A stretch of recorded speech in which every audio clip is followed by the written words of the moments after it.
Welcome to ఫైడి media. త్వరలో Tirupati RTC bus stand కనుమరుగు కాబోతుంది.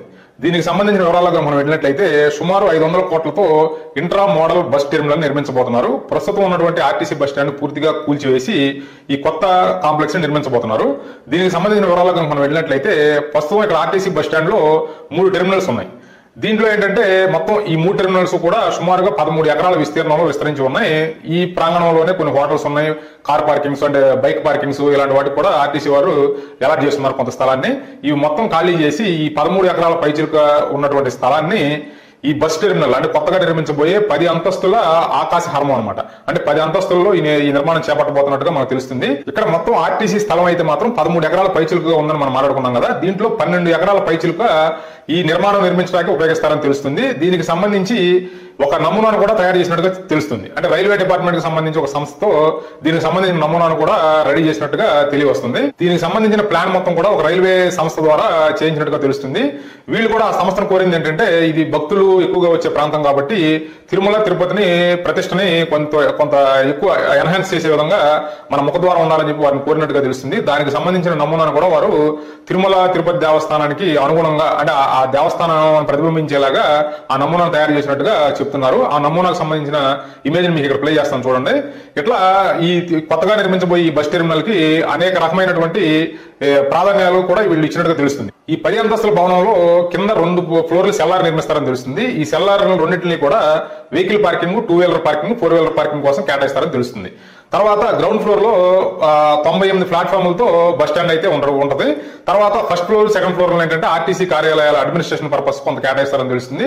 అట్లాగే ఈ ఫస్ట్ ఫ్లోర్, సెకండ్ ఫ్లోర్ లో ఫుడ్ కోర్టులు, చిన్న చిన్న హోటల్స్ కూడా ఇస్తారని మాత్రం మనకి ప్రస్తుతం ఉన్నటువంటి సమాచారం ప్రకారం తెలుస్తుంది.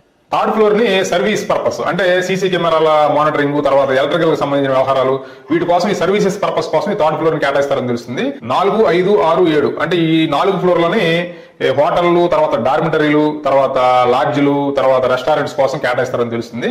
అంటే ప్రజలు గనక ఆర్టీసీ బస్ స్టాండ్ లో ఇక్కడికి తిరుపతి చేరుకున్నప్పుడు ఈ హోటల్స్ కోసం, రూమ్స్ కోసం, తర్వాత వివిధ సదుపాయాల కోసం ఎదుర్కొనే పని లేకుండా ఆర్టీసీ కాంప్లెక్స్ లోనే అన్ని సౌకర్యాలు ఉండేలాగా ఈ 4 నుంచి 7 ఫ్లోర్ల మధ్యలో అన్ని కేటాయింపులు చేస్తారని తెలుస్తుంది. తర్వాత 8 నుంచి 10 ఫ్లోర్లు అంటే 8, 9, 10 ఫ్లోర్లలో బ్యాంకులు, తర్వాత బ్యాంకుకి సంబంధించిన కార్యకలాపాలు, బ్యాంకు కార్యాలయాలు, తర్వాత ప్రైవేటు ఆఫీసుల యొక్క కార్యాలయాల కోసం వీటిని కేటాయిస్తారని తెలుస్తుంది. అంటే వీటిని అద్దెకిస్తారన్నమాట. ఈ 8, 9, 10 ఫ్లోర్లని ప్రైవేట్ ఆఫీసుల కోసం, తర్వాత బ్యాంకులకి అద్దె ప్రాతిపదికన కేటాయిస్తారని తెలుస్తుంది.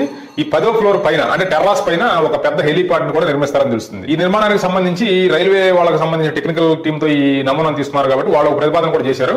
అంటే రైల్వే స్టేషన్ నుంచి ఈ ఆర్టీసీ టెర్మినల్ వరకు 1 కిలోమీటర్ వరకు స్కై వాక్ అంటే రైల్వే స్టేషన్ నుంచి డైరెక్ట్ గా ఆర్టీసీ కాంప్లెక్స్ లోకి వచ్చే విధంగా ఒక స్కై వాక్ నిర్మించాలని ప్రతిపాదించినట్టుగా తెలుస్తుంది. ఈ నిర్మాణాన్ని ఎలా చేపట్టబోతున్నారు అనే వివరాల్లో మనం వెళ్ళినట్లయితే ఈ నిర్మాణానికి సంబంధించి ఆర్టీసీ ఎటువంటి పెట్టుబడి పెట్టదు.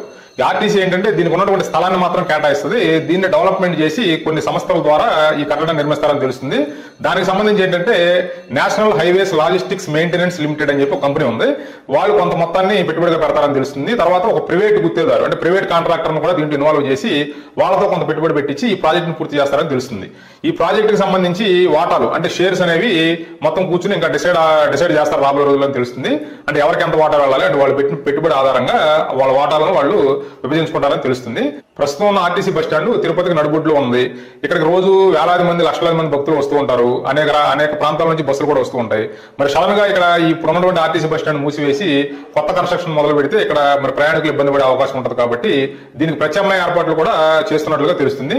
దీనికి సంబంధించి కడప, హైదరాబాద్, తర్వాత తెలంగాణ ప్రాంతం నుంచి వచ్చే బస్సులు అంటే విజయవాడ ప్రాంతాల నుంచి వచ్చే బస్సులన్నింటినీ కూడా ప్రస్తుతం మంగళం అనే ప్రాంతంలో అంటే తిరుపతికి దగ్గరలోనే మంగళం అనే ప్రాంతంలో ఒక డిపో ఉంది కాబట్టి అక్కడే ఒక తాత్కాలికంగా ఒక బస్ టెర్మినల్ ఏర్పాటు చేస్తారని తెలుస్తుంది. అంటే తాత్కాలిక బస్ స్టాండ్ అక్కడ ఏర్పాటు చేయబోతున్నట్టుగా తెలుస్తుంది.